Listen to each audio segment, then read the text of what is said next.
I arrived home. I'm a public housing tenant. I didn't ask for the job to stand up for public housing, but a couple of years ago someone came to me and said that, did you know that public housing was going to be privatised? And I'm like, no, I didn't. I am there as a result of domestic violence. I'm a single mother of 2 children, and since being housed in public housing, I managed to finish my degree. So I actually work in the and I try and impart the same thing as what I'm doing through my speaking about public housing, and that is, it is up to us. We must fight back, we must get strong, and we must actually get a clear plan of how we want the world we live to be. We must not lose hope, because there is always hope while we have breath to stand and to speak out. Fear will not get us anywhere. Living in public housing has just been so beautiful. I got home tonight, my neighbours, I have Somali neighbours, Ethiopian neighbours, Iraqi neighbours, Australian neighbours, Vietnamese neighbours.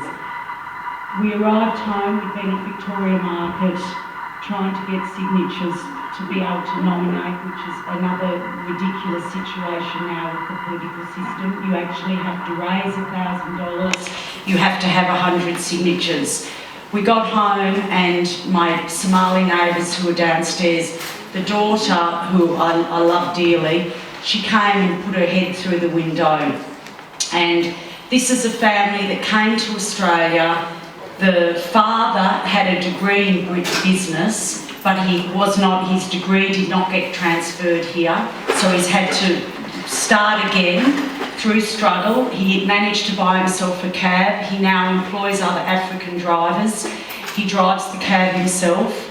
And Yasmin put her head through the window and she said, "Oh, Kate, we're just going out. We're actually going to a funeral. My mother's brother got shot last night in Somalia and he's leaving a small family behind." And what can you say? This is the world we are living in. We need to open our doors and fight against what is being told to us about our friends and our neighbours. My other beautiful friend who I've got with me tonight, who happened to be here last year when the Melbourne by-election was on, she straight away said, we must cook food and we must take it down. So before we left tonight, we took the food down. It is a community. Life is about community and looking after one another and learning to not look at someone because they are different. I don't care who you are, what you are, where you've come from and where you're going. We need to get community back. Margarita, who I've met just by accident through doing the public housing, being involved in public housing, you know, as I say, I didn't ask to do this. I'm not doing this to be a politician, as I'm sure Margarita the same. We don't want to be politicians like the politicians that we are actually seeing.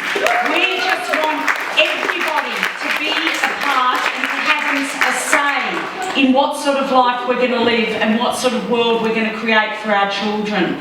So, and unless we start speaking up, we need independence in Parliament if that's what we're going to resort to.